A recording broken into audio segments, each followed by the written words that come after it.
So I'm just like working, and I just all of a sudden just start feeling bad.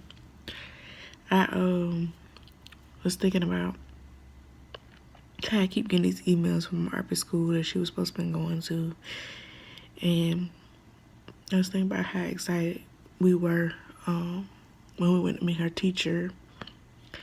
You know, she saw her name on the wall, and her name on a book bag, and her name on a little nappy thing, and how we did, like, she was talking about school, like, every day.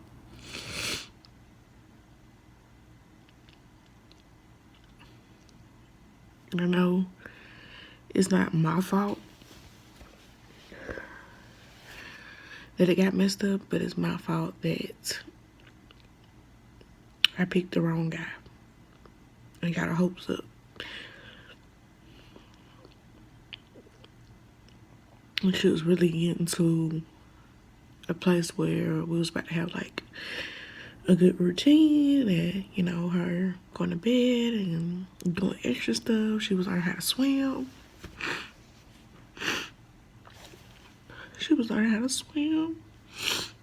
And now we just kind of, she's not really doing anything, just playing.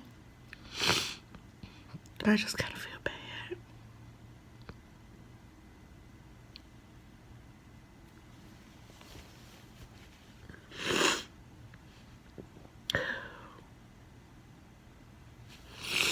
I can't take her to do anything.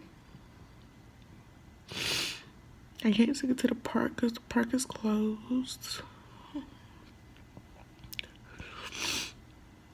Church starts back Sunday, but it's like they can't have their regular like kids classes that she likes. So like she either has to stay at home with my grandparents or sit through the service with me. It's just, I feel really bad for her. And she's like kind of understanding what's going on with Caicos, but not really.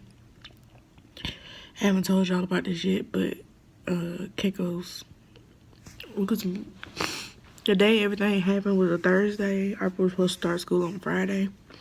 And that Friday night, I didn't feel safe where I was.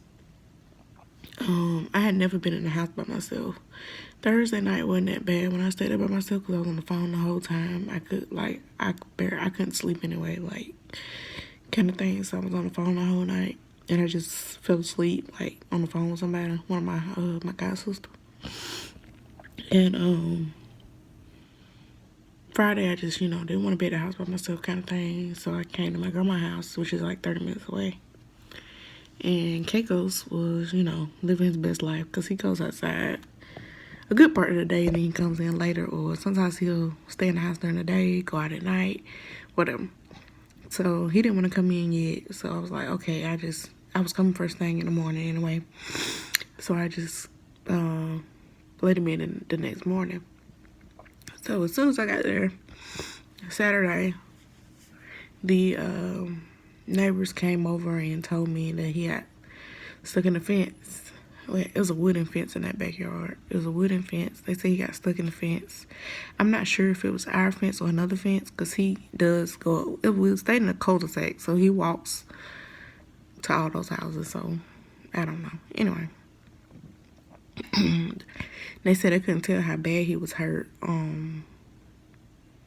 But when he got out, he like hid and they couldn't find him. So I was calling for him all day Saturday. He never came out.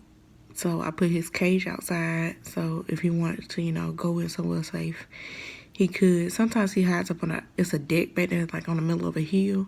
He'll be up under there a lot. So our door is kind of close to that. So I put the cage right there, water and food. And then I had all my friends come over once a day in the afternoon, change his water out, and, you know, call for him or whatever. He never came out. So I was going back up there Friday to move some stuff, and that was going to be my last day. Saturday was supposed to be my last day, but I didn't get everything. So Friday was my last day. I was packing up everything. I had been praying about finding Caicos because y'all know he's my emotional support animal. And as soon as I got there, I went to the backyard and called for him, and he came out.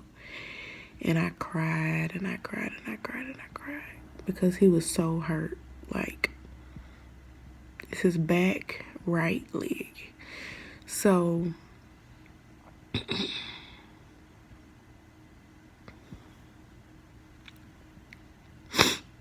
his bone was showing on both sides. Like, he had no skin on his leg, and I just felt like that was my fault too because I shouldn't have left him. I shouldn't have left him.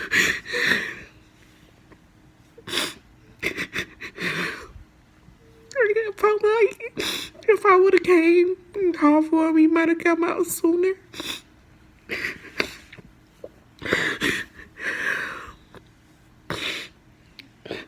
So when we got home, like, he came in, I gave him water and food and stuff. And I was crying. I'm glad my mom was there because I was like hysterical. And I brought him home. And my grandma and them don't like animals, so I have to put him in the basement.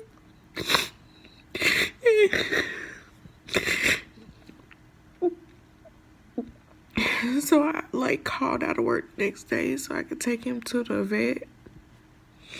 So I guess that was actually Thursday, not Friday. But so it had been almost a week since the incident because that was Friday night when he got stuck in the fence.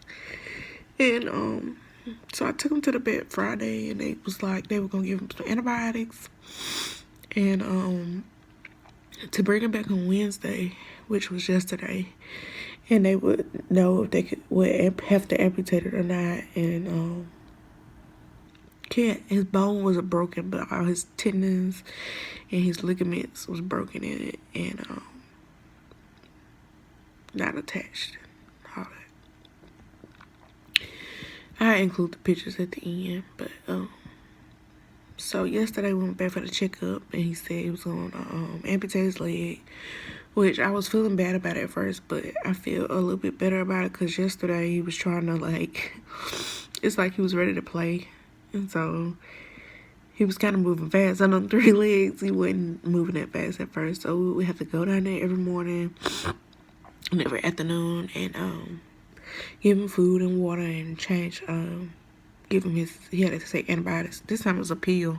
Last time he got hurt, he had those syringes, so he kind of liked those. But the pills, we had to figure out a way to give it to him. So we found out if we put it in the treats, he'll finally eat it. And so it's like so much. But his surgery was today to get legs cut off. So when I took him to the doctor yesterday, he had to stay.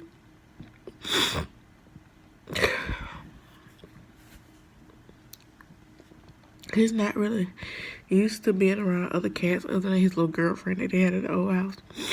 And so he was like not happy because they was putting him in this big crate. And he was kind of like growling at him kind of thing. He's not even 1 yet. He'll be 1 in October. So, yeah. So his surgery was today, and they called me and asked me did I want to get him neutered since he was already under anesthesia. And I was like, yeah. And then it was like, well, that would be an extra $100. And I'm just like, well, then no. Because I don't have it. Like, his first, when I took him in that first time, he had to get an x-ray and he had to get a shot, and then he got his medicine. That cost, that bill was like $230. And I paid it, because most of the money I got paid, well, whatever I had left, I just kept it, because I didn't know it was going to come up, whatever. So I just paid it, because I was like, I don't need any more bills. I'm dealing with all this crap. Trying to find somewhere to stay. Like, I can't just have unexpected bills and whatever. So I paid it, and the girl called me back like as soon as I got home, which was like, I stayed like 10 minutes outside of town. And she was like, I just wanted to call and let you know that we wanted to give you all your money back. So I was crying. I was crying about that because I was just, you know, wasn't expecting that call. I was just being thankful that I had the money to pay for it at the time. And then it's hard for me to stay with other people because I require a lot of quiet time. And it's been really hard for me to stay with my grandma. Because I feel like, I don't know if y'all ever feel like this, but I've been feeling like this for a while now. And I feel like I'm like in a space that's too small. Like I can't breathe. Like I'm claustrophobic. That's how I feel. I felt like that before in the house, and the house was huge. And I feel like that now even more in a room where I have to like slide to get in the bed. Like, because I have like these plastic drawers on the wall, and then it's the bed, and so I have to like shimmy to get in the bed. Like I literally don't have space, and I feel claustrophobic. And my mama has a small house that makes me feel claustrophobic, and I have a small car. So yeah. Anyway, so I gave my money back for Caicos' first appointment, and I cried and cried and cried and cried and cried. And I offered to build them a website for being so nice. Well, the reason they said they wanted to pay it because I was such a nice girl, and we was talking about how Caicos had got his name, and I was talking about my mission trip and all this stuff. So that's how that happened. So when we took him for his follow-up yesterday, they said they had to keep him. He told me the amputation would be about $400. They gave me this, told me they had this care credit thing. I was like, okay, you know, I got like right at $400 maybe. So they told me about this care credit thing. You can apply for a credit card and, you know, pay the whole thing on there. And then pay them back monthly payments, whatever. I'm like, okay, I'll go look at it. I'll fill it out. So on my way to taking Caicos yesterday, he was mad at me because I don't think he wanted to go. He wasn't in the mood to go anywhere. He was just like, leave me alone. So he was like meowing the whole time. And he knows when I'm not there. So on the way there, a light came on my car that was like the coolant. I think it was the coolant light. Said it was too hot or whatever. So I'm like, okay, I gotta do this, this, and this, and this. And after the vet office, I'm gonna go to the car place, go ahead and get whatever that is taken care of. I was thinking I just need a coolant, like that's it. So I went out there, and it was like the little box that all your hoses run into is cracked, and it's causing your coolant to leak. So I was like, okay, how much is it?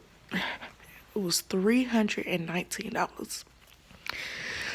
So I had to pay for that yesterday. Sit there for 2 hours while they fixed that. And I'm like, okay. So they called me this morning while Caicos was under. Today's Thursday. I know that light is bright.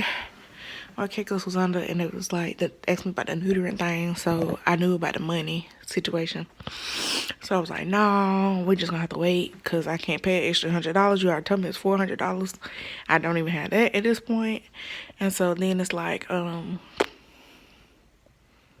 haven't even applied for the care credit thing. So I'm like, I'm gonna apply for that now. So I applied for it. I got denied for it. I know I got student loans. I just got those hospital bills that I had, like, when I was in the hospital in December. I haven't had any money to pay those. Those been like $2,000. And I think it's actually 2 or 3 of them. Anyway, so it's just like, just, you know, I don't know what to do. Anyway, good news. While I'm crying. The reason I was thinking about RP school is because they keep sending me, I unsubscribed from most of the emails, but some people keep emailing me about like we gather money for, you know, this party or whatever kind of thing. So, but it will be okay. Everything's gonna work out. My business is gonna take off. I'm gonna be able to work for myself. I'm gonna have a safe, happy home with RP and Caicos. So, Caicos coming home tomorrow. He has to stay kind of like in for a week. I don't know what his instructions gonna be for the neutering, but that's what they said for the amputation. And so like after that, I kind of feel like I'm gonna feel bad, even more bad about leaving him outside more. So I'm kind of trying to. They said the reason the vet ended up saying he was gonna pay for him to get neutered because he didn't want him to be fighting off girls or whatever. I don't know. He could have got more hurt, basically what he said. So I may take him to my friend's house, the one who gave him to me, but she has a lot of animals. So I don't know how I feel about that. I have to talk to her about it. So we'll see. But that was just a little update. I had to get some feelings out. And y'all are my faves, so y'all are who I talk to. Talk to y'all later. Bye.